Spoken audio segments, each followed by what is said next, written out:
इस कार्यक्रम के पुण्यार्जक हैं वंडर सीमेंट फॉर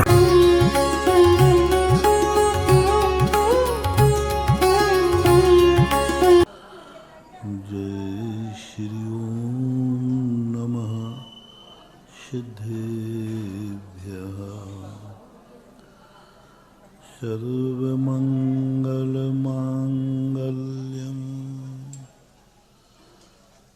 सर्वकल्याणकारकं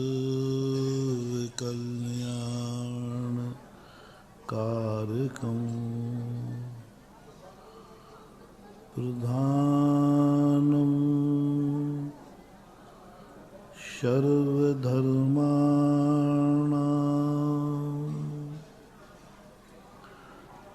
जैनं जयतु शासनं जैनं जयतु शासनं। पंच परमेष्ठी भगवान के आचार्य श्री गुरुवर कुंद कुंद महाराज के आचार्य श्री गुरुवर विद्यासागर महाराज की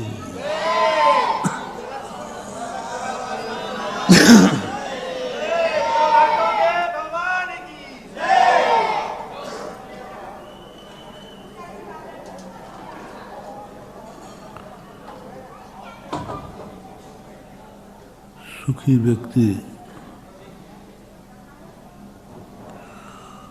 वह नहीं है जो सुखी है,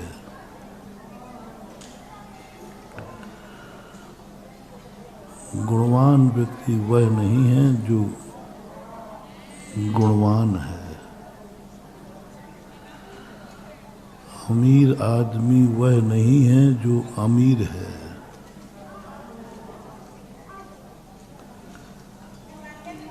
स्वस्थ व्यक्ति वह नहीं है जो स्वस्थ है, बड़ा आदमी वह नहीं है जो बड़ा आदमी है, भगवान वह नहीं है जो भगवान है, गुरु भी वह नहीं है जो गुरु है, मनुष्य भी वह नहीं है जो मनुष्य है, पिता भी वह नहीं है जो पिता है, बेटा भी वह नहीं है जो बेटा है, भाई भी वह नहीं जो भाई है, जैनी वह नहीं है जो जैनी है। ये जो लक्षण अपन बना लेते हैं पर उन्हें उनका फल नहीं मिलता। हम सुखी हैं ना, बस यही दुख का मूल कारण है। जब जब व्यक्ति को ये अनुभव में आवे मैं सुखी हूँ, समझ लेना उसके ऊपर दुख का पहाड़ टूटने वाला है, दुख के दिन आने वाले हैं, क्योंकि वो अपने आप को सुखी महसूस कर रहा है। जितने खलनायक होते हैं वो यही तो मानते हैं मैं सुखी हूँ, जो मुझे अच्छा लगता है मैं करता हूँ। सुख के लिए हर व्यक्ति सब कार्य करते हैं। खलनायक का यही रूप होता है, सुखी रहना है। अब सुखी रहने के लिए हमें कुछ भी करना पड़े हम करेंगे। रावण कहता है हमें सुखी रखने के लिए सीता का अपहरण करना है तो करूँगा, मुझे सुखी रहना है। मैं सुखी रहूं, मैं सुखी हूं, मैं सुखी हूं, मैं सुखी रहूं, यही सबसे बड़ी भूल है हमारी। रिपीट कर रहा हूं, मैं सुखी हूं, मैं सुखी रहूं, यही हमारे दुख का कारण है। इसी नीति से खलनायक बनता है, इसी नीति से हिटलर बनते हैं, इसी नीति से आताताई बनते हैं, इसी नीति से गुंडे तत्व बनते हैं। जितने आताताई राजा हुए, मैं सुखी हूं, मैं सुखी रहूं, बस। और इसी कारण से इतने सुख की चरम सीमा पर होने के बाद भी वे सुख का फल नहीं पा पाए। सुख के वृक्ष पर सुख का फल लगना चाहिए। आम का पेड़ है तो फल किसका हो? आम का। लेकिन आम के पेड़ पर यदि बबूल का फल आ रहा है तो इससे बड़ा और दुर्भाग्य क्या होगा? पेड़ आम का लगाया, फल नीम का आ रहा है, तो कहीं ना कहीं चूक है। या तो हम नीम को ही आम मान बैठे, बोई थी निवोली, और अहंकार हमने तो आम बोया था। बोया क्या था? निवोली। यही अपने साथ होता आया है। सारी जिंदगी में जितने एक इंद्री से लेकर के चतुंद्री तक जितने जीव होते हैं, वे सब इसी चेतना में जीते हैं। कर्मफल चेतना में वो जीते रहते हैं। खाने मिल गया, हम सुखी हैं। भोजन लखे, हमें भोजन मिल गया ना। प्यास लगी थी, पानी मिल गया ना। बीमार थे, हमें दवाई मिल गई ना। धूप लग रही थी, छाया मिल गई ना। मकान नहीं था, मकान मिल गया ना। गाड़ी नहीं थी, गाड़ी मिल गई ना। बस ये जो सोच है, यही कर्मफल चेतना कहलाता है सिद्धांत भाषा में। और कर्मफल चेतना जब भी हमारे जीवन में अनुभव में आती है, हमारे लिए उसका वह फल नहीं मिलता जो फल हम चाहते हैं। अब आगे जो सुखी बनने की स्थिति है, तुम सुखी हो, तुम कल भी सुखी रहोगे, इसका एक लक्षण है, मैं सुखी हूं, मैं सुखी रहूं, ये दुख का लक्षण है। ये जब जब अनुभव में आए तो समझना चाहिए हमारा भविष्य दुखमय है और हम गलत रास्ते पे जा रहे हैं।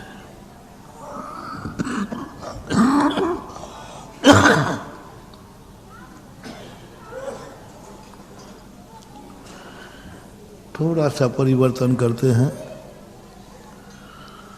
हम सुखी हैं, हमसे कितने लोग सुखी हैं? हम सुखी हैं, हमसे कितने लोग सुखी हैं? हम सुखी रहें और हमसे दुनिया सुखी रहे, बस इतना सा कर लो, सारा जगत तुम्हारी मुट्ठी में हो जाएगा।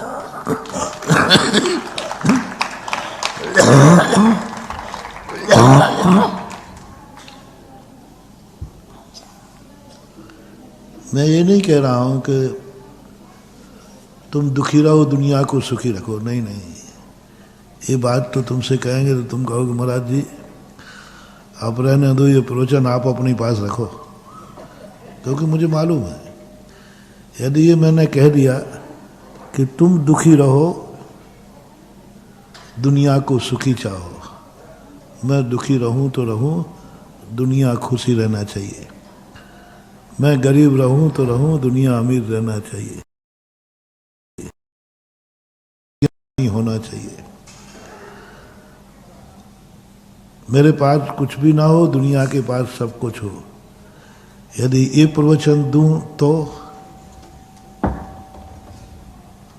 कहता ना, तो गर्दन नहीं हिलाओगे तो अंदर से तो हिली जाएगी हिली जाएगी। महाराज ये प्रवचन थोड़ा सा हम लोगों के लिए ठीक नहीं है, इसलिए मैं वो प्रवचन ही नहीं देता जो तुम लोगों को ठीक नहीं लगा। मैं अब अरुचिकर भोजन दूंगा नहीं और तुम्हारे अनुसार मैं परोसूंगा नहीं, क्योंकि मेरा सिद्धांत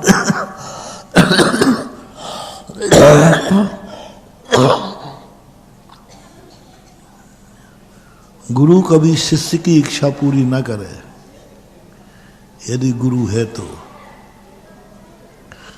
गुरु यदि शिष्य की इच्छा पूरी कर रहा है तो वो गुरु नहीं, वो दुश्मन है।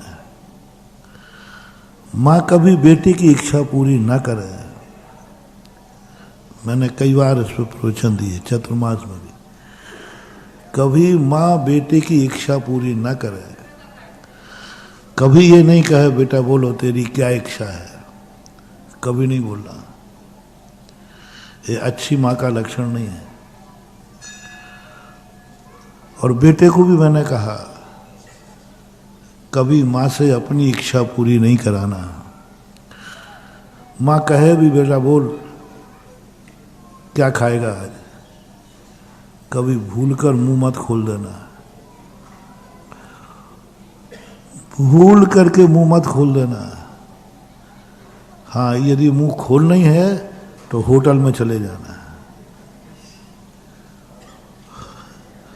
होटल में क्या कहना, वो पूछेगा साहब क्या चाहिए, तो अपनी इच्छा अनुसार खाना है तो होटल में जाओ। माँ के सामने माँ कहे भी बहुत बड़ा प्रसाद दे रहा हूं महानुभाव, प्रसाद बन जाएगा तुम्हारी जिंदगी का। तुम एक नियम ले लो, मैं माँ कहेगी भी तो नहीं मुंह खोलूंगा, एक ही शब्द कहूंगा, तू मेरी माँ है, जो तू खिलाएगी वही खाऊंगा, बस हो गया। पर क्योंकि तू माँ है, मैं बेटा हूं। तू जितना अच्छा जानती है मैं नहीं जानता, मैं तो इंद्रियों का लंपटी हूं। मैं तो स्वाद जानता हूं, स्वस्थ नहीं जानता। बोलो, खाते समय अच्छे बुरे का ज्ञान बेटे को होता है कि माँ को? बोलो, माँ को। तुम कब से बड़े हो गए? महाराज अब तो हम बड़े हो गए। हाँ, बर्थडे बड़े हो गए, हाँ बहुत बड़े हो गए, दही बड़ा हो गए।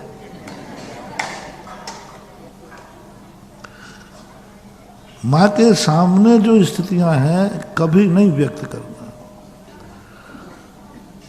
माँ खिलाएगी तो माँ की इच्छा के अनुसार खाऊंगा, वहां मेरी इच्छा नहीं होगी। पिता कहें कि मांग ले, तू क्या मांगना है, कैसा कपड़ा चाहिए, क्या चाहिए, कभी मुंह नहीं खोलना। तू पिता है,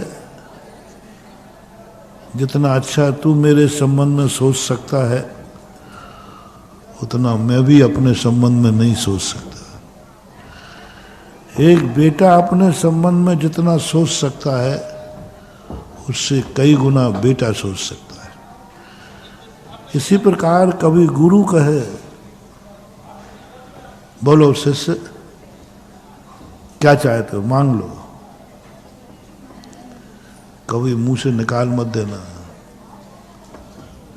आज गुरु ने मुझे किमिक्षक वरदान दिया है,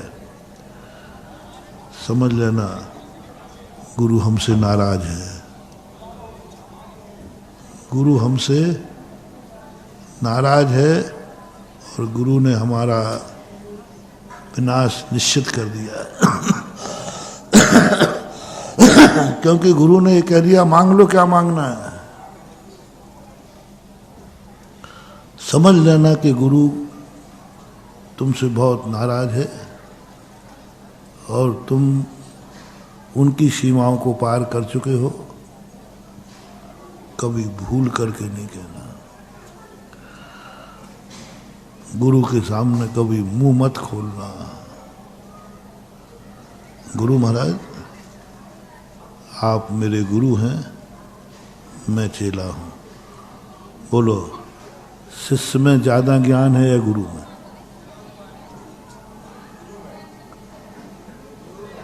नहीं, आप लोग अपने अपने गुरु को देखो। नहीं आजकल तुम लोग कम ज्ञानी नहीं हो। बोल दो कोई बात नहीं, तुम तो कुछ भी बोल सकते हो। और जब गुरु से तुम ज्यादा ज्ञानी हो, गुरु कम है, तो तुम ही गुरु हो गए ना। फिर काय को गुरु की जरूरत पड़ी? गुरु का अर्थ ही होता है जो हमसे ज्यादा ज्ञानी है, हमसे ज्यादा समझदार है, हमसे ज्यादा हमारा हित चाहता है। हम स्वयं उतना हित नहीं चाहते जितना हित हमारा गुरु चाहता है। शिष्य नहीं चाह सकता अपना, कितना प्रयास करे शिष्य कभी नहीं चाह सकता कि मेरा हित कितना हो जितना गुरु चाहते हैं। इसलिए गुरु के सामने कभी नहीं, मैं कुछ नहीं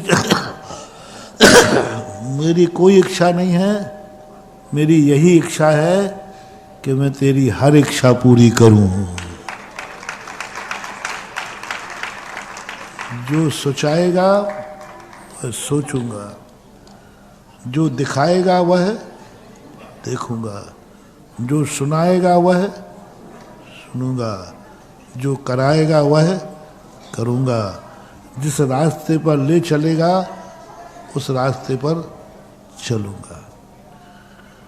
हमारी बात थोपी हुई मत मानना। शिष्य अपने अनुसार, शिष्य के अनुसार गुरु चले तो कल्याण है, या गुरु के अनुसार शिष्य चले तो कल्याण है। अच्छे से बोलना, ऊपर ऊपर मत देना। जब गुरु का प्रवचन सुनो तो अपनी भी सीट लगाते जाया करो, नहीं तो बाद में जाके यही कहोगे अब क्या करूं भैया, महाराज कह रहे थे तो हो कह दे। अपनी भी सहमति लगाया करो। गुरु का प्रवचन आत्मा की पर्याय बन जाए। ये है बनती आत्मा की पर्याय। गुरु बोलते जाए, तुम्हारी आत्मा से निकलता जाए, यही सत्य है। गुरु बोल रहे हैं इसलिए नहीं, गुरु बोल रहे हैं सो सत्य नहीं है, यही सत्य है जो गुरु बोल रहे हैं। गुरु बोल रहे हैं इसलिए सत्य मानना, ये तो मोह हो जाएगा। अब गुरु ने कह दिया ना तो अपन तो भाई कहने का सवाल है नहीं। गुरु बोल रहे हैं इसलिए सत्य है, ये गुरु की पर्याय है। लेकिन जो सत्य है वही गुरु बोल रहे हैं, यह शिष्य की पर्याय है।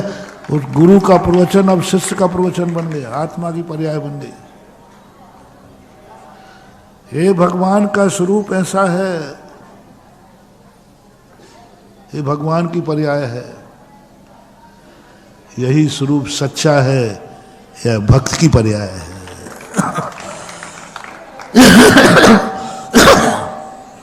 भगवान ऐसा होता है, 18 दोषों से रहित होता है, 40 गुणों से मंडित होता है, अनंत चतुर्दश से सहित होता है, वीतरागी होता है। ये होता है, तुम्हारा कुछ भी नहीं है इसमें। ये तो भगवान का लक्षण है। ये तो भगवान का लक्षण है कि भगवान वीतरागी है, दोषों से रहित है, अनंत चतुष्टय से युक्त है। ये सब भगवान के लक्षण हैं, हमारे लिए कुछ नहीं। हमारा देखना, अब भगवान हमारा कैसे बनता है, यही सच्चा भगवान है। यही सच्चा स्वरूप है, यही सत्स्वरूप है। ये सील किसने लगा दी? अपन ने अपनी सहमति दे दी। भगवान ऐसा है, इसमें हमारी सहमति नहीं हुई। यही सच्चा भगवान है, यही हमारी सहमति होगी। छह द्रव्य सात तत्व होते हैं, इसमें तुम्हारा क्या है? यही सृष्टि का सच्चा स्वरूप है, आत्मा की पर्याय बन गई। यही मेरा स्वरूप है, यही सत्य है। मैं अपनी स्वीकृति देता हूं।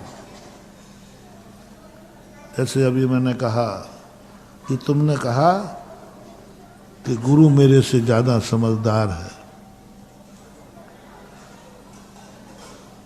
और गुरु के सामने अपनी इच्छा व्यक्त करने की अपेक्षा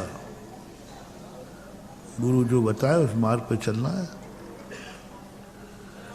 ऐसी परिणति जब अपने अंदर आ जाती है तब बात बनती है। इसलिए मैं कभी नहीं कहूंगा कि मैं तुम्हारे मन की बात कहूंगा। मैं कभी तुम्हारे मन की बात नहीं कहूंगा, और मैं कभी तुमसे पूछता भी नहीं हूं, बोलो आज किस पे प्रवचन देना है।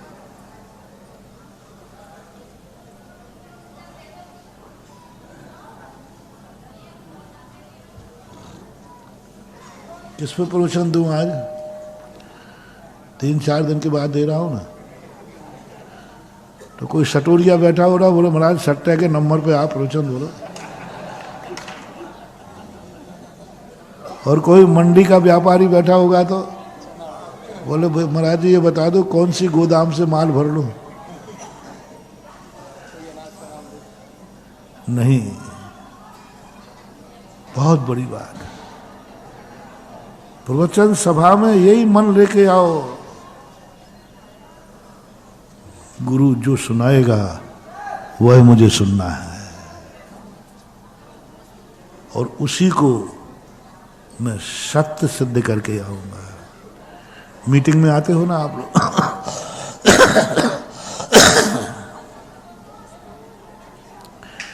मीटिंग में बहुत सारे लोग, कोई काम नहीं उनका।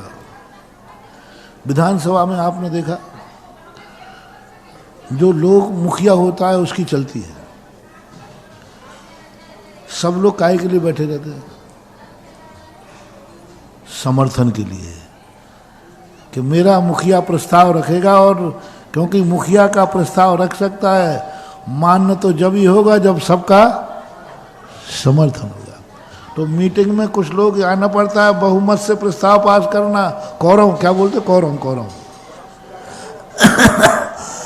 तो कोरम पूरा करना पड़ेगा। कोरम पूरा नहीं करेंगे तो प्रस्ताव मान्य नहीं होगा। प्रवचन सभा में कोरम पूरा करने आया करो। हाँ, तुम अपनी लिस्ट लेके आ गए, हमारा प्रस्ताव ये है, प्रस्ताव तो मुखिया का रखवाओ। प्रस्ताव मुखिया रखे, और प्रस्ताव रखने से पास नहीं होगा, समर्थन सबका हो। प्रवचन सभा में कभी जाना क्यों जा रहा है प्रवचन, क्या इच्छा? बोले कोई इच्छा नहीं, महाराज जी जो कहेंगे उसका समर्थन करना है बस। क्या समझते हैं अपन समोषण में? कितनी बातें आती हैं समोषण में। भगवान इतना बोलते हैं, कुछ भी समझ में नहीं आता, कुछ भी समझ में नहीं आता। फिर क्यों ये सब पशु बैठे रहते हैं? पशु बैठे रहते हैं समोषण में मूक बन करके। देवता सब बैठे रहते हैं, कुछ नहीं है। सम्यक दर्शन की बात बता रहा हूं। सब एक ही बात कहते हैं, जिनेंद्र भगवान ने जो कहा है सत्य था, वही कहा है, मेरा समर्थन है बस।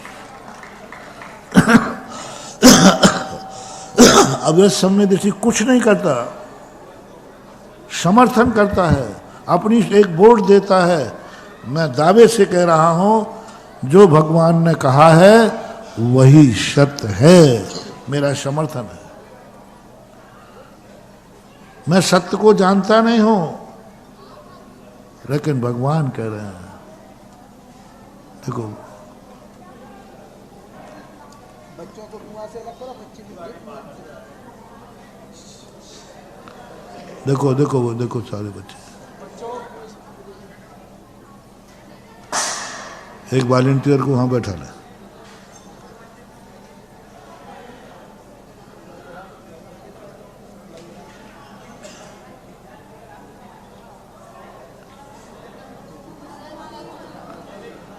तो इस प्रकार की स्थिति के लिए समर्थन करना है। मंदिर में भगवान की मूर्ति है, हमने सुना है। अरहंत भगवान की मूर्ति हमने सुना है। मंदिर जाओ और कहो यही सच्ची मूर्ति है। मूर्ति है सो सच्ची नहीं है, सच्ची है वह यह मूर्ति है। अब मूर्ति है तो वो महाराज मूर्ति है तो सच्ची होगी? नहीं नहीं, मूर्ति है इसलिए सच्ची है नहीं, सच्ची मूर्ति यही ऐसी ही है, सच्ची मूर्ति है ये। मूर्ति है इसलिए सच्ची नहीं है, सच्ची है इसलिए मैं यह मूर्ति पसंद कर रहा हूं। सच्ची मूर्ति है, सच्चा स्वरूप है। नमोकार मंत्र सच्चा मंत्र है, इसलिए मैं नमोकार मंत्र फेर रहा हूं। तुम जैन मंदिर आते हो, क्यों आते हो? तुम जैन मंदिर क्यों आते हो? क्योंकि हम जैनी हैं, बस यही ना। तो सिख कहता है मैं गुरु हूं, गुरुद्वारे जाता हूं क्योंकि मैं सिख हूं। मुस्लिम कहता है मस्जिद जाता हूं, मंदिर कहता है जब अपने अपने स्थान पे जा रहे हैं। फिर कौन सामने कौन मिथ्या, कौन सही कौन गलत, ये सब बातें क्यों बोलते हो? क्योंकि जो है वह उसी को मानेगा कि दूसरे को मानेगा? सब अपने अपने बाप को बाप कह रहे हैं, आपत्ति क्या है आपको? सिख है वो सिख को मानेगा, हिंदू है हिंदू को मानेगा, सब अपने अपने को मान रहे हैं। कभी भी तुम सत्य का निर्णय नहीं कर पाओगे। मैं जैन हूं इसलिए जैन मंदिर नहीं जा रहा हूं। मैं जैन हूं इसलिए जैन मंदिर नहीं जा रहा हूं। मंदिर में जिनेन्द्र देव हैं इसलिए मैं जा रहा हूं क्योंकि वो निर्दोष है। मैं जैन हूं इसलिए जैन मंदिर नहीं, उसमें जिनेन्द्र देव हैं और वो 18 दोषों से रहित हैं, इसलिए मैं जा रहा हूं। यदि 18 दोषों से रहित जिनेन्द्र मंदिर में न मिलकर कहीं और मिले तो नहीं मानोगे क्या? जिनेन्द्र भगवान यदि कहीं और बैठा मिला तो मानेंगे? जिनेन्द्र होना चाहिए। हमारे पास लक्षण है और हमें समर्थन करना है, इसलिए मैं वह नहीं बोल रहा हूं तुम दुखी रहकर जगत को सुख की कामना करो,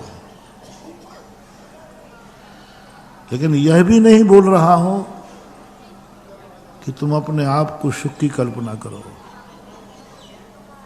बस इतना सा नियम बना लो, तुम सुखी हो,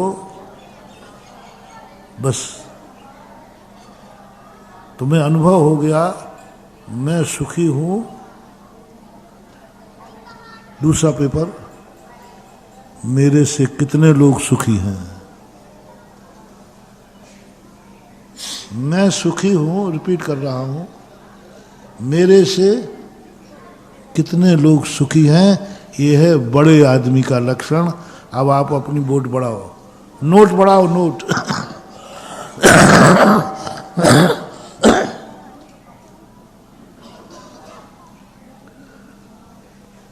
तुम अपने आप में सुखी हो, घर से चलो, तुम्हारे से घर में कौन सुखी है?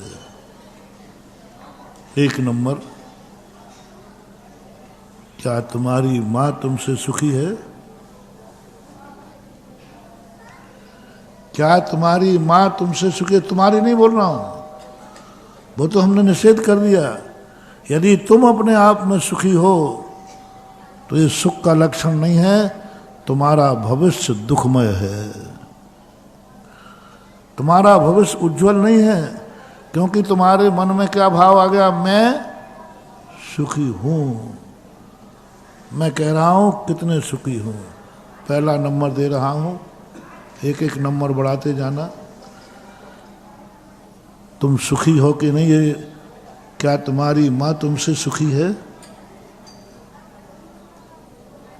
देख लो भाई, मुझे कुछ मतलब नहीं है, वैसे ही मत बोलना, मैं मम्मी से पूछ लूंगा। वो फिर कहेगी महाराज जी ये छोकरा नाक में दम। बस यही हमारा नंबर कट गया। माँ ने इतना कह दिया महाराज जी बहुत परेशान हूं मैं इससे, आप सुखी है ही नहीं। माँ जब तुमसे सुखी नहीं है तो दुनिया में और क्या? पिता, अरे महाराज जी अब आप पूछो ही मत।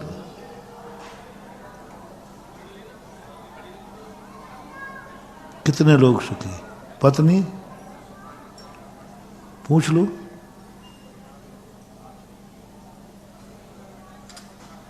यदि हम गुप्त पेटी रखोगे, सब लोग अपनी अपने पतियों की बुराइयां लिखें, कौन कितना दुखी है। नाम नहीं बताऊंगा तो सही में ओरिजिनलिटी तुम्हारी पूरी पोल पट्टी खुल जाएगी। कब कब इन्होंने तुम्हें दुख दिया, कब कब तुम इनसे दुखी हुए हो, कब कब तुम्हें लगा है कि ये तो हमारा कोई चिंता ही नहीं करते, विकल्प ही नहीं करते। और ऐसा एक व्यक्ति बता दो, चलो खुल्लम खुल्ला हो जाए, अपनी बात कोई छुपी रहती नहीं। एक व्यक्ति बताओ जिसकी पत्नी ने कभी ये नहीं कहा हो आप तो मेरी कोई चिंता करते ही नहीं है, तुम्हें तो मेरी कोई फिक्र ही नहीं है। बता दो ये शब्द किसने नहीं सुना? बाबू बता दे तू अमेरिका से कहां से आया है? डॉक्टर साहब,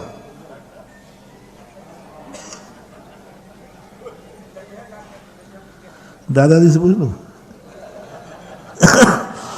बोलो महाराज जी ये शब्द सुनते सुनते कान पक गए। एक भी व्यक्ति बताओ जिसने ये शब्द नहीं सुना हो।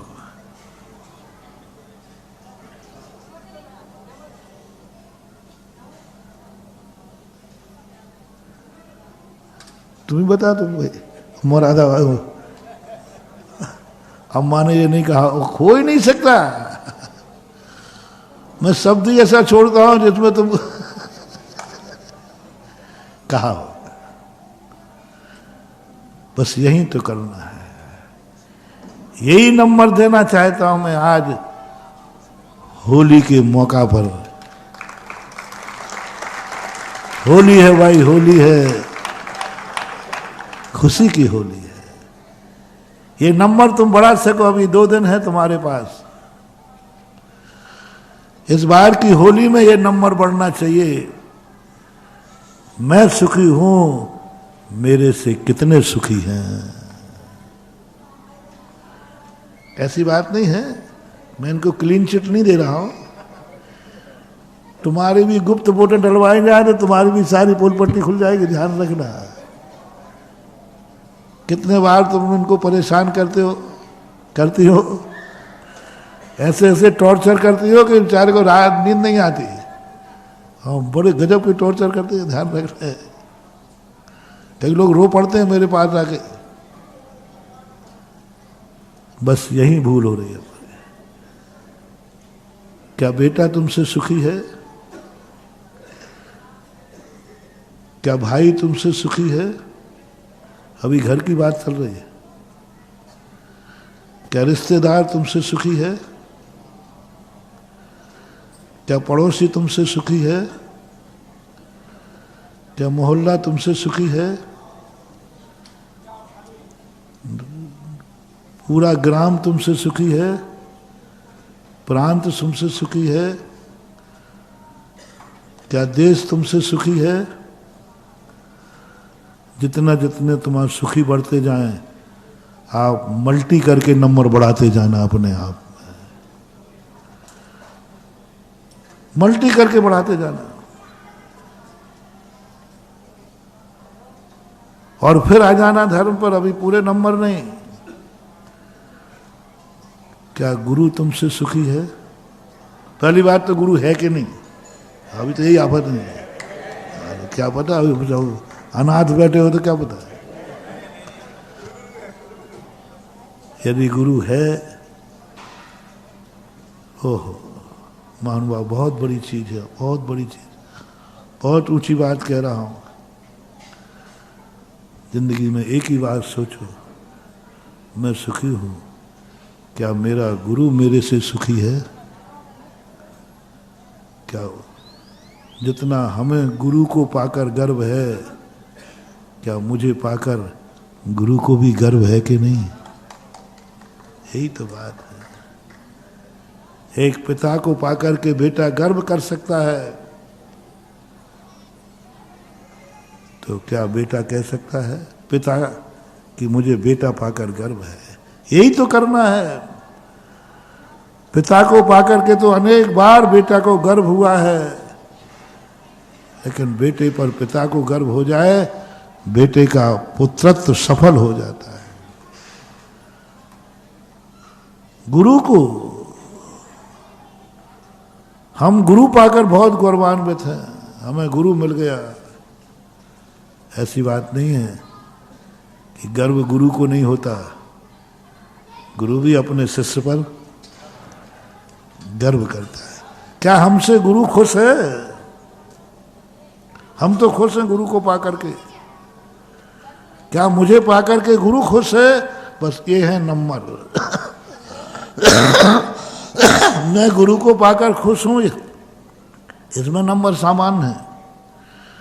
लेकिन मुझे पाकर के गुरु खुश हो जाए तो मल्टी नंबर, 100 में 100 का गुणा कर देना सीधा, 100 में 100 का गुणा करना सीधे 10,000।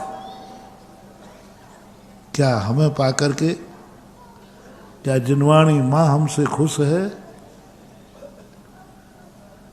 हम जिनवाणी पाकर के बहुत खुश हैं, बहुत खुश हैं। सोचो महानुभाव, क्या जिनवाणी माँ को भी खुशी है मेरे को पाकर? क्या जिनवाणी की इच्छाएं हमने कभी पूरी करने के भाव किए? हम जिनवाणी के पन्नों पर अपनी इच्छाएं पूरी करने के मंत्र ढूंढते हैं। हम जिनवाणी के पन्नों पर खोलकर अपनी इच्छाएं पूरी करने के सूत्र ढूंढते हैं। कितने हद तक तुम्हारा भाव आता है कि जिनवाणी के पन्ने पर, हर पन्ने पर लिखी हुई बात को, जिनवाणी के हर पन्ने पर लिखी हुई इच्छा को मैं पूरा करूंगा। जिनवाणी के पन्नों पर लिखी हुई बात को मैं पूरा करूंगा। मुनि बनने की नहीं कह रहा हूं, तुम जो हो, मुनि बनने की नहीं कह रहा हूं। यदि मुनि हो तो एक ही बात कहना है, कौन मुनि महान है? आगम चक्षु साहू। जिस मुनि ने ये नियम ले लिया है कि मुनि के संबंध में जो जिनवाणी ने कहा है वही मेरी चर्या होगी, वही मेरा आचार होगा, समझ लेना वो जिनवाणी वही हो रहा। मैं जिनवाणी की, जो जिनवाणी कहेगी मैं मुनि हूं। आगे बढ़ने की बात नहीं कह रहा हूं, मैं मुनि हूं। और मुनि के लिए जो जिनवाणी कहेगी वह मैं पूरा करूंगा।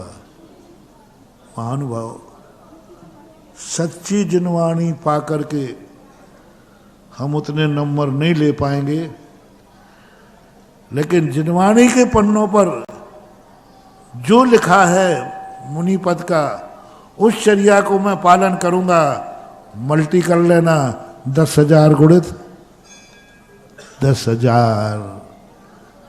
विशुद्धि बढ़ा रहा हूं, एनर्जी बढ़ा रहा हूं, ताकत बढ़ा रहा हूं, तुम्हारा सुख बढ़ा रहा हूं। तुम अकेले सुखी थे 1 नंबर पर, तुमने कहा था मैं सुखी हूं। इससे कितने नंबर हैं? 1। मैं सुखी हूं, इसका 1 नंबर है बस। फिर मैंने कहा था कि तुम्हारे मां सुखी है तुमसे कि नहीं, 1-1 नंबर बढ़ाते जाओ। जितने रिश्तेदार हो तुम्हारे, जितने दोस्त यार हो, जितना तुम्हारा मुल्क हो, देश हो, उसके बाद मल्टी कहा था। गुरु यदि खुश है तो मल्टी करो, जिनवाणी खुश है कर दो मल्टी। अब ये सुख इतना बढ़ गया तुम्हारा, 1 नंबर का सुख अरबों पर पहुंच गया। 1 नंबर का सुख अरबों पर पहुंच गया। मात इतना मैं सुखी हूं, मेरे से मेरी जिनवाणी सुखी है। जिनवाणी को गर्व है। मैंने नियम लिया है कि जिनवाणी के आप श्रावक हैं। आप कौन है ये बता दो पहले तो। मैंने तो बता दिया मैं तो मुनि हूं। आप तो मैं तुम्हें मुनि बनने के नहीं कह रहा हूं कि होली पे तुम मुनि बन जाना। हाँ, मैं ऐसी मजाक करूंगा नहीं। मैं ये कह रहा हूं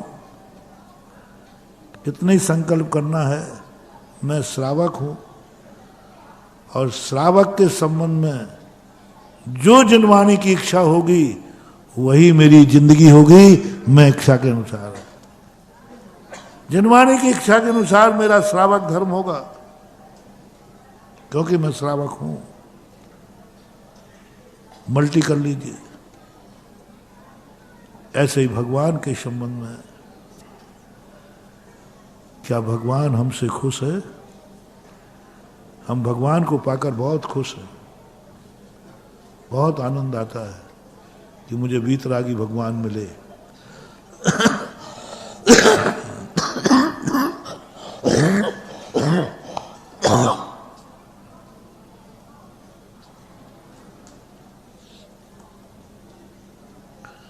लेकिन हम भगवान की दृष्टि में कितने खरे हैं। भगवान जितना हमारे संबंध में सोच रहा है, क्या इतना हम भगवान के संबंध में सोच रहे हैं? भगवान ने जितना हमें दिया, क्या हम उतना भगवान को दे पा रहे हैं? भगवान ने जितना अपने लिए सोचा है, जितना अपने लिए किया है, क्या उतना हम भगवान के लिए कर पा रहे हैं? नहीं कर पा रहे। हम बड़े बनने के अधिकारी नहीं हैं। इसी प्रकार आप जितने पॉइंट हमने प्रारंभ में दिए थे सभी में लगाना। आप अमीर हैं, मैं अमीर हूं महाराज, 1 नंबर। आपकी अमीरी से कितने लोग अमीर बने हैं?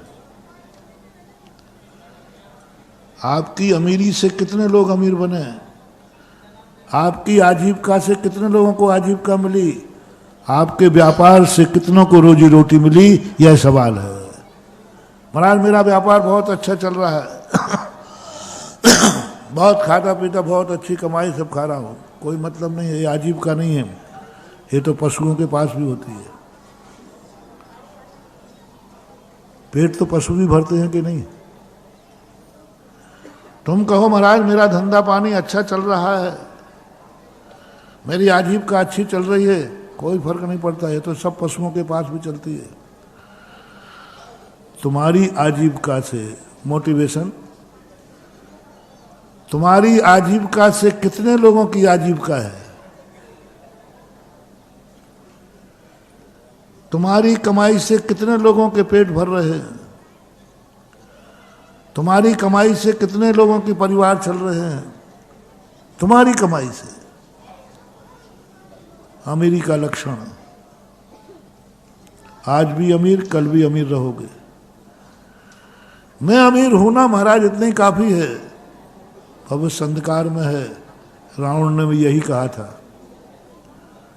रावण ने भी यही कहा था कि मैं अमीर हूं। दुर्योधन ने भी यही कहा था, कौन मुझे हस्तिनापुर से हटा सकता है? मेरे पिता राजा हैं, हस्तिनापुर मेरा है, मैं राजा हूं, राजकुमार हूं। महानुभाव, यही पद्धत है। आपको आज का मोटिवेशन दूसरा दे रहा हूं। आपकी आजीविका, आपका पुण्य, आपका व्यापार, जो भी आप कर रहे हैं, उसमें कितने लोगों को और आजीविका मिल रही है। तुम्हारा धंधा बंद हो जाएगा तो कितनों के चूल्हे बंद हो जाएंगे। तुम्हारी इनकम बंद हो जाएगी तो कितने लोगों को रोटी मिलना बंद हो जाएगी। ये देखो, तुम्हारी आजीविका से कितनों को रोटी मिल रही है, कितनों को आजीविका मिल रही है। वही शुरू करो घर से ही। क्या तुम्हारी आजीविका से माँ बाप की आजीविका चल रही है? तुम्हारी कमाई से क्या माँ बाप की जिंदगी चल रही है? क्या तुम्हारी कमाई से माँ बाप की इच्छाएं पूरी हो रही हैं? तुम्हारी कमाई से, माँ बाप की कमाई से नहीं। कमाई तुम्हारी है, लेकिन माँ बाप की इच्छाएं पूरी हो रही हैं कि नहीं? उनकी आजीविका चल रही है कि नहीं? तुम्हारी कमाई उनके पे खाते जा रही है या नहीं? भाई के लिए दीजिए, कमा तुम रहे हो, क्या तुम्हारी कमाई पर भाई का हक है? क्या तुम्हारी कमाई से भाई को कमाई मिल रही है? तुम्हारी अमीरी से क्या तुम्हारा भाई अमीर बनेगा? क्या तुम्हारी कमाई से तुम्हारे भाई को आजीविका मिलेगी? रिश्तेदार में आ जाइए, क्या तुम्हारी आजीविका से किसी रिश्तेदार की आजीविका है? पड़ोसी में आ जाइए, क्या तुम्हारी आजीविका से पड़ोसी की आजीविका है? क्या तुम्हें मालूम है महाराज, मेरा धन हो जाएगा तो पड़ोसी भूखा मर जाएगा? मुझे गर्व है कि मेरी आजीविका से पड़ोसी की आजीविका चलती है। मोहल्ला, नगर, मोहल्ला ले लो, नगर ले लो, प्रांत ले लो, देश ले लो, मेरी आजीविका से राष्ट्र चलता है। ओहो, मेरा व्यापार बंद हो जाए तो राजा कमा नहीं सकता। राजा कमा नहीं सकता, कमाने का निषेध किया राजा को। यदि मैं नहीं कमाऊंगा तो राजा का और राष्ट्र का क्या होगा? चाणक्य ने उपदेश दिया है प्रजा को, राजा को कभी कमाने मत देना, राजा को कमाने मत देना। जो राजा कमाता है वो राजा नहीं, मजदूर है, प्रजा है। राजा को कमाने मत देना, राजा को धन की चिंता मत करने देना, राजा को राजा ही रहने देना। और नीति लिखी उन्होंने, प्रजा को एक भाग राष्ट्र के लिए कमाना चाहिए, राजा के लिए कमाना चाहिए। राष्ट्र को एक भाग हर प्रजा के लिए उपदेश दिया उन्होंने। हर जनता को ये सोचना चाहिए, मेरी आजीविका में राष्ट्र की आजीविका छुपी है। यदि आजीविका बंद हो जाएगी तो राष्ट्र की आजीविका खत्म हो जाएगी। राजा क्या करेगा? राजा तो कमाएगा नहीं, राज को उसका क्या होगा? राज्य का क्या होगा? राजा का क्या होगा? मल्टी कर लीजिए आप, सबसे बड़े आदमी आप, बहुत बड़े आज भी कल हो, क्योंकि आपकी आजीविका से राष्ट्र की आजीविका है। आपकी कमाई में राष्ट्र की कमाई है। जाओ, तुम हमेशा विधेय क्षेत्र में जन्म लोगे, भोग भूमि में जन्म लोगे। राष्ट्र के लिए कमाओ, एक पूरे नहीं।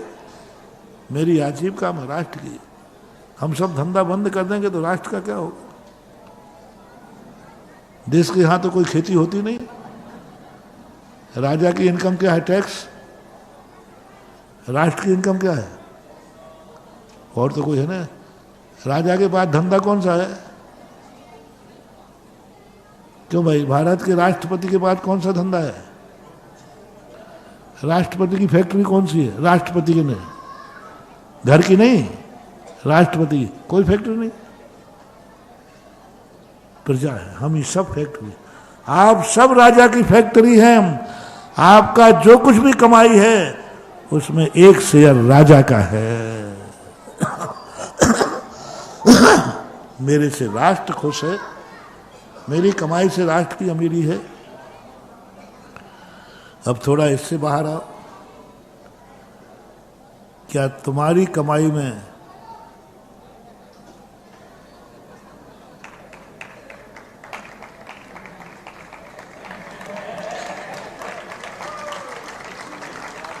सावधान बेटा, नहीं तो खा नहीं पाओगे। क्या बात बनाई।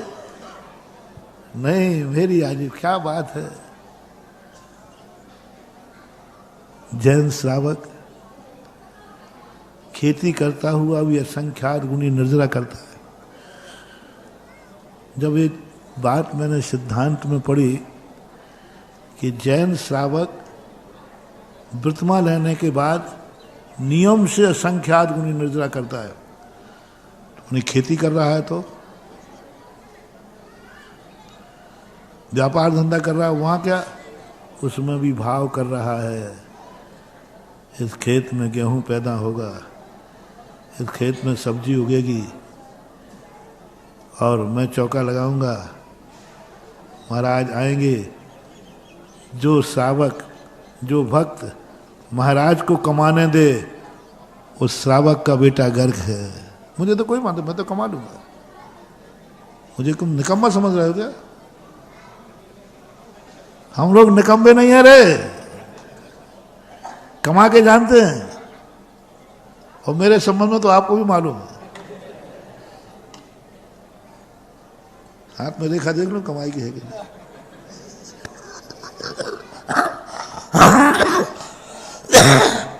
प्रजा राजा को नहीं कमाने देती। राजा से कहा तुम राज्य करो, हमारी सुरक्षा करो, हम कमाएंगे।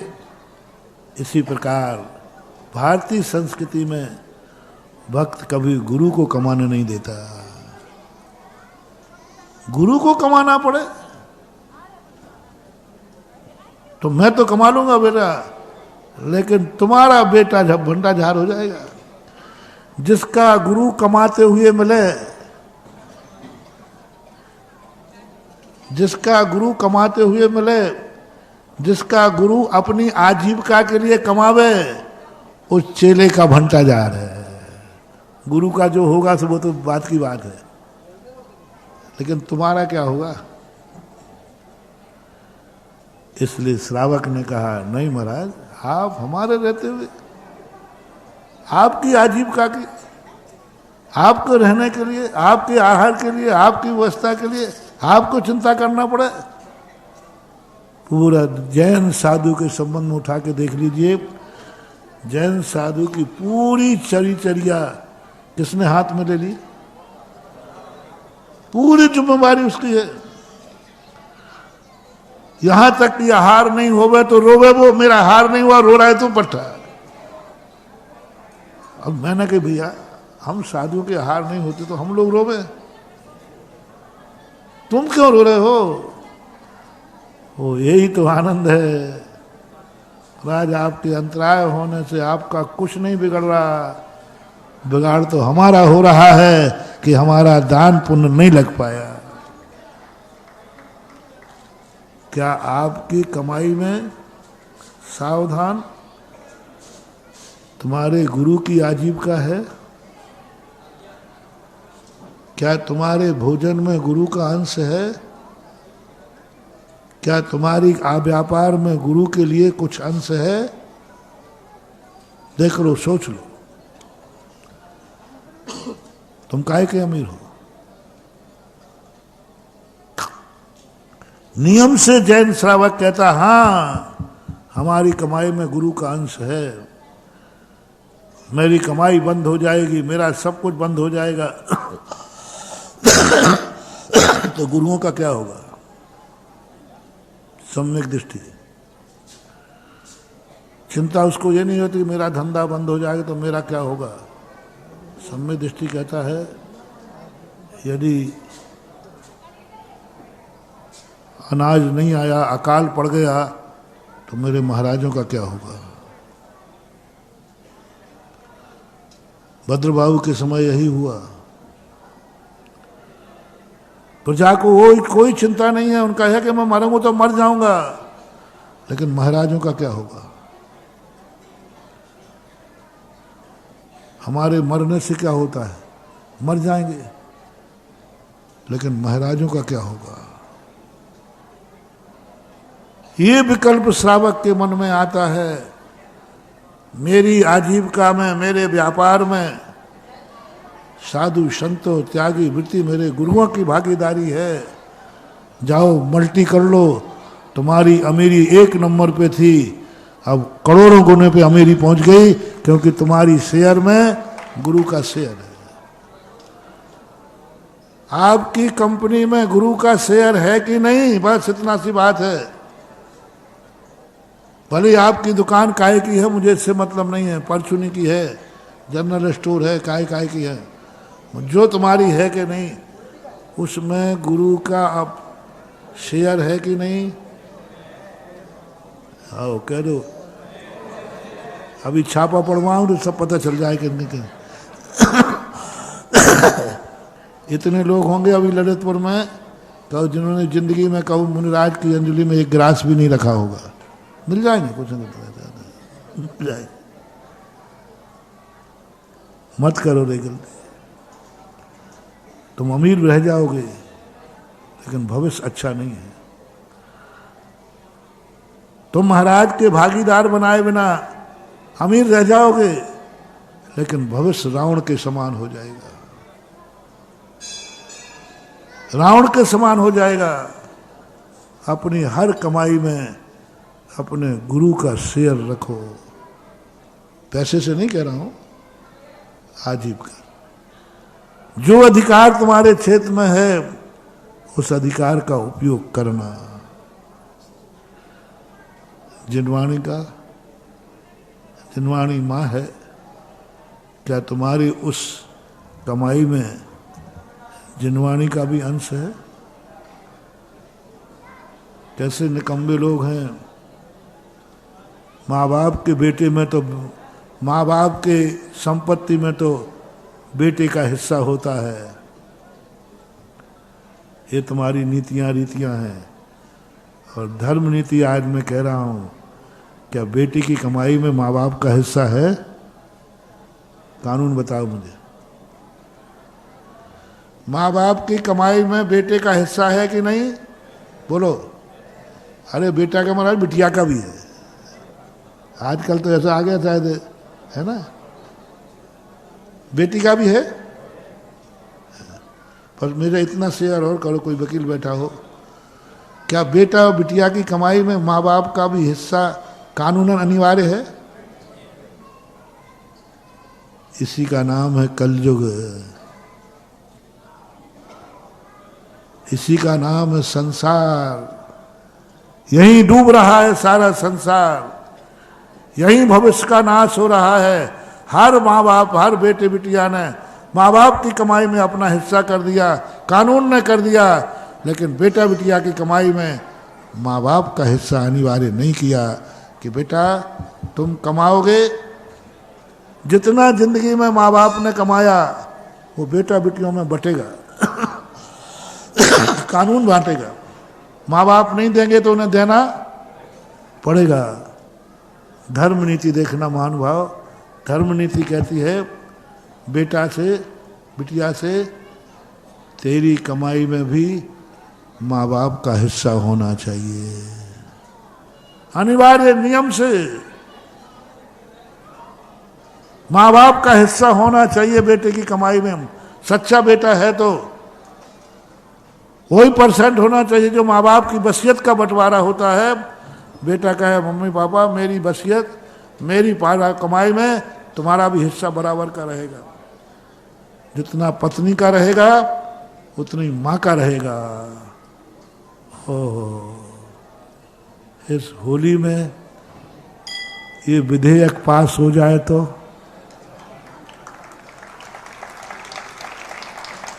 आज मैंने विधेयक रखा है, 2-3 दिन में और भीड़ आ रही है। होली के दिन ये विधेयक पास किया जाए कि जिस प्रकार के माँ बाप की संपत्ति में बेटा बिटिया का हिस्सा होता है, क्यों ना आगे यहाँ धर्म सरकार से, तुम्हारा वो सुप्रीम कोर्ट है और धर्म का ये सुप्रीम कोर्ट है।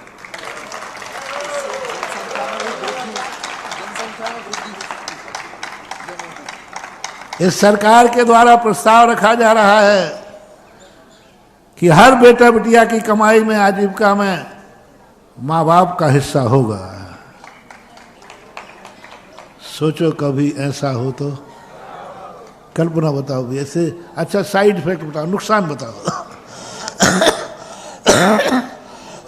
बाप की कमाई में बेटे के हिस्से तो नुकसान है, छोकरा जुआरी निकल गया तो, लेकिन बेटे और बिटिया के हिस्से में माँ बाप पैसा लेंगे, उसका कभी दुरुपयोग। कितना बड़ा राज्य, ये है धर्मराज्य, ये है चौथा काल।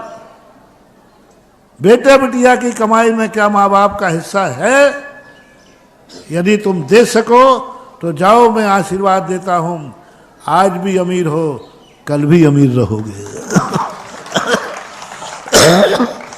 और माँ बाप की संपत्ति में हिस्सा लिया है और अपने में भागीदार नहीं हो तो आज भी कर्जा में डूब रहे हो। अब जो है सो है, हम कहते नहीं है, क्योंकि फिर तुम कहते महाराज आप ज़्यादा मत बोला करो, क्योंकि आप जो बोल दे तो वही हो जाता है। इसलिए कई बातें मैं रोक लेता हूँ, लेकिन मैं कहूँगा तो सही, क्या जिनवानी माँ का हिस्सा है आपकी कमाई में? शेयर करो। और ये बात आज का जो प्रवचन है सारे मुल्क के लिए,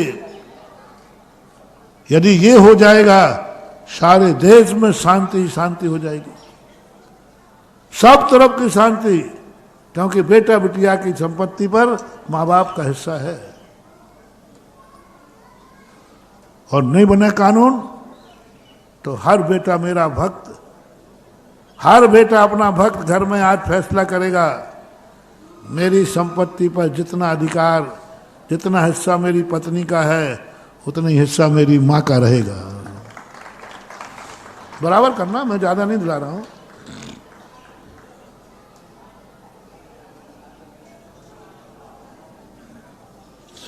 अपनी संपत्ति पे कह रहा हूं, तुम्हारी खुद की कमाई का जितना हिस्से मेरी संपत्ति के होंगे उसका एक हिस्सा माँ बाप के नाम ही होगा, चाहे माँ बाप जिंदा रहें चाहे माँ बाप मरें। मर गए होंगे तो भी उनका हिस्सा रहेगा।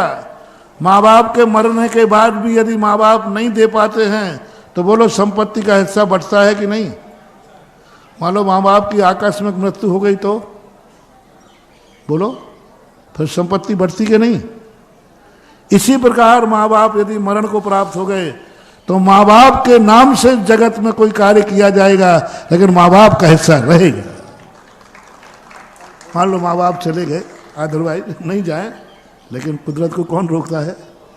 तो बेटा कहेगा नहीं, अब तो मम्मी पापा मर गए ना, अब तो कोई नहीं, हिस्सा तो रहेगा, हिस्सा तो रहेगा। मम्मी पापा चले गए, उनके नाम से हम कोई धर्मशाला बनाएंगे, उनके नाम से हम संस्थाला बनाएंगे, उनके हिस्से की बनाएंगे और घोषणा कहेंगे जो मैं दान दे रहा हूं ये अपनी माँ के हिस्से का मैं दान दे रहा हूं, क्योंकि मेरी कमाई में मेरे गुरु ने कहा है कि अपनी कमाई में माँ बाप का हिस्सा रखना।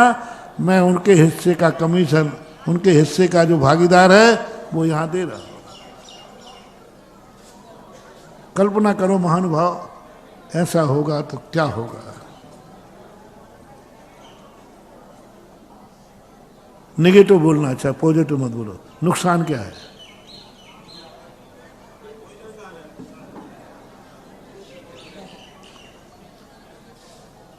बोल रहे बेटा क्या है नुकसान है?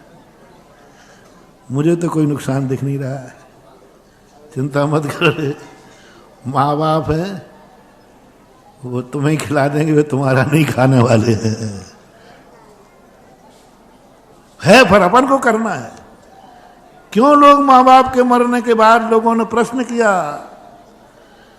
कि माँ बाप की स्मृति में जो कार्य कराए जाते हैं ये क्यों कराए जाते हैं? होता ना, मेरी माँ की स्मृति में पिता के, क्यों?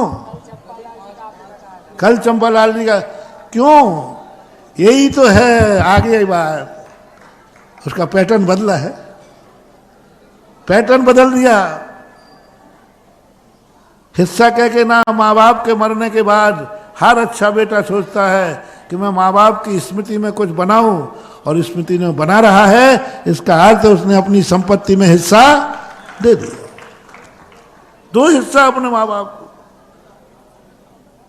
इधर हम जिनवानी की बात कर रहे हैं, जिनवानी को भी जोड़ लो। मेरी आजीविका से जिनवानी माँ को सुरक्षा करूंगा। मैं अपनी आजीविका से कोई एक साथ छपाऊंगा। और एक और, भगवान, क्या तुम्हारी कमाई से भगवान का शेयर कहीं हो रहा है? भगवान कहीं जुड़ रहा है? क्या तुम्हारी कमाई में भगवान का हिस्सा है? भगवान का हिस्सा है कि नहीं? ये दान कोई ऐसे ही नहीं दिए जाते हैं, कोई कर्जा नहीं है, कोई, ये बात यही है कि हे भगवान, मेरी कमाई में तेरा हिस्सा भी है, मैं अपना कुछ नहीं दे रहा हूं, तेरा हिस्सा देकर मैं तेरा मंदिर बनवा रहा हूं। यही सम्यक दृष्टि कहता, मेरी कमाई में भगवान की आजीविका है। भगवान, मेरा व्यापार मेरा अकेले का नहीं है, ये कंपनी अकेले की नहीं। सम्यक दृष्टि ग्रस्त की दुकान कभी अकेले की नहीं होती है, उसमें इतने शेयर होते हैं, जितने उस दुकान की कमाई का जहां जहां भाग जाता है वे सब उस कंपनी के शेयर कहलाते हैं। भगवान तुम्हारी कंपनी का शेयर है? क्या आपने संकल्प किया है कि मेरी संपत्ति में एक हिस्सा भगवान का है? भगवान का है, क्योंकि मेरा भगवान कमाता नहीं है, कमाने में ही नहीं दूंगा। भगवान को खुद के लिए कमाना पड़े, भगवान को अपनी पूजा के लिए कमाना पड़े, भगवान को अपने मंदिर के लिए कमाना पड़े, मैं तो कमा दूंगा। भगवान से कह दूंगा, आप कहो तो आज प्रस्ताव पाठ कर लूँ, भगवान देखो आप समझा करो, आपका हम अपना मकान ही मुश्किल से बना पाते हैं, आपके मंदिर खुद स्वयं बनाया करो। भगवान अपना खुद का मंदिर खुद बनाएगा, उसको रहना है वो बनाएगा। जब आप गृहस्थ लोग अपने रहने का मंदिर मकान बना सकते हो, तो भगवान अपना मंदिर बनाएगा। महाराज अपनी संस्थाला बनाएंगे। आज यही प्रस्ताव पास हो जाए होली में। बोलो क्या होगा? उसी दिन ब्रह्मांड खत्म हो जाएगा, उसी दिन सृष्टि में प्रलय आ जाएगा, उसी दिन सृष्टि में प्रलय आ जाएगा। जिस दिन भगवान से कमाई करने का, आप कमाइए, छठे काल के अंत की बात बता रहा हूं महानुभाव, बस यही घटना घटेगी। भगवान खुद का मंदिर खुद बनाए, बल्कि उल्टा भगवान की कमाई में से मुझे कमाई मिलना चाहिए, टैक्स, भगवान पर टैक्स, गुरु पर टैक्स, बस यही घटना घटेगी। कभी स्वप्न में भी भाव आ गया कि मैं अपनी कमाई में भगवान का शेयर नहीं रखता हूं, बहुमत से आ गया, भगवान खुद की कमाई खुद करे, खुद का मंदिर बनाए, गुरु खुद का आवास अपना संस्थाला बनाए, आजीविका करे, बस प्रलय आ जाएगा उसी दिन। पंचम काल के 3 वर्ष 8 महीने 15 दिन शेष रहेंगे। राजा फरमान जारी करेगा, हमारे देश में कोई बिना कमाए नहीं रहेगा, हमारे देश में हर व्यक्ति को कमाना पड़ेगा, और जो कमाएगा उसको टैक्स देना पड़ेगा। भगवान भी कमाएगा, भगवान भी कमाएगा, भगवान को टैक्स देना पड़ेगा। मंदिर नष्ट कर देगा वो। अंत में मंत्री कहेगा, साहब एक मुनिराज हैं, एक आरिका माता है, अपने राज्य में 2, ये कमाते नहीं हैं, कमाने भी नहीं देंगे। राजा कहेगा, रहते तो हैं कहीं ना कहीं, उनका मकान तो होगा। बोले नहीं है, उनके स्वयं का मकान नहीं है। उनका कोई मकान तो होगा, वो कुर्की करो। बोले साहब उनका कोई मकान नहीं होता। बोले आहार ग्रहण करते हैं कि नहीं? बोले आहार भी उनके पास नहीं होता, वो आहार अंजलि में लेते हैं, और जो अंजलि में आहार है बस वही उनका आहार है, बाकी थाली का नहीं। अंजलि में है ना, जो अंजलि का आहार किसका है? महाराज का है। राजा कहेगा, जाओ उसी में से टैक्स लेके आओ, हमारे राज्य में बिना टैक्स के कोई नहीं रहेगा।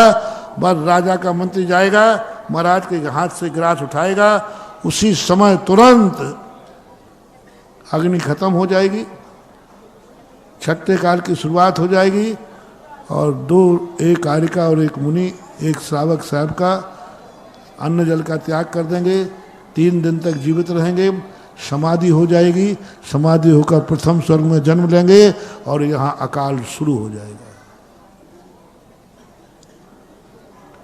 जिस दिन तुम्हारे मन में ये भाव आ जाए कि भगवान का हिस्सा मेरे में नहीं, भगवान भगवान अपना जाने, जब तक ये दुनिया चलती रहेगी, जब तक तुम्हारी संपत्ति में भगवान का हिस्सा बना रहेगा, बहुमत से सही, अल्पमत से सही, एक व्यक्ति के पास भी यदि भगवान का हिस्सा है, जाओ उस एक व्यक्ति के हिस्से से पूरा नगर सुरक्षित बना रहेगा।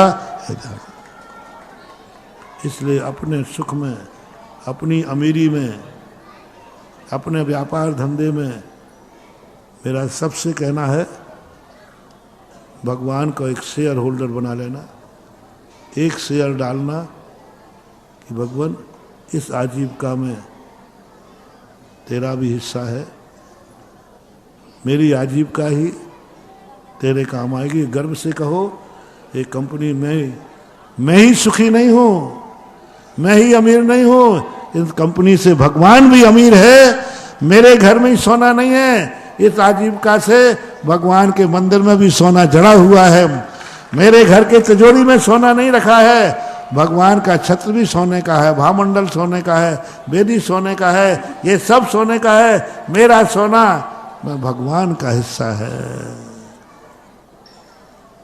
माता, क्या तुम्हारे पास जितना सोना है उस सोने में भगवान का हिस्सा रखना? 10 तोला है तो 1 तोला भगवान का हिस्सा रखना, जाओ तुम्हारी जिंदगी में सोने की कमी नहीं आएगी, क्योंकि उसमें हिस्सा भगवान का है। इसी प्रकार से और सब चीजों में, मकान में भी तुम्हारा हिस्सा है, तुमने मकान बनाया है, तुम ही सुखी हो कि किसी और सुखी है? क्या उस मकान में माँ बाप को सुख है? क्या माँ बाप उस मकान में रह सकते हैं? बनाया तुमने है, क्या माँ बाप को छाया है उसमें? क्या माँ बाप का कमरा है उसमें? क्या किसी और को भी आश्रय है?